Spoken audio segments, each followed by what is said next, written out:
Here is one game-changing tip for every ruler in merge tactics. Starting off, we got the battle machine.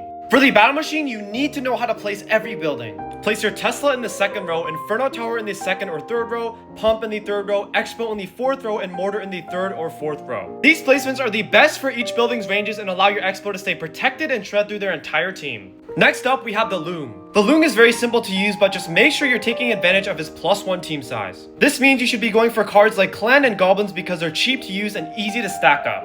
Next up, we have the Goblin Queen. The Goblin Queen has a small chance to drop a goblin for each kill, so make sure you're buying strong, expensive cards from the get-go.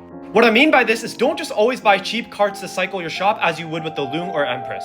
Instead, you need to maximize the kills you get and build around goblins so you can get 4 stars like this. Next, for the king, his ability grants him 4 to 8 elixir per loss. Meaning that my biggest tip is to take controlled losses, which means you can take minimal losses and still get elixir. So what I do is in the first 2 rounds, I try to lose and only take maybe 2 damage so that I can get an 8 to 16 elixir early on. But before I give you my biggest tip for the Spirit Empress, which carried me to top 1 6 times, make sure to subscribe because I am doing a Spirit Empress cosplay at 40k subscribers.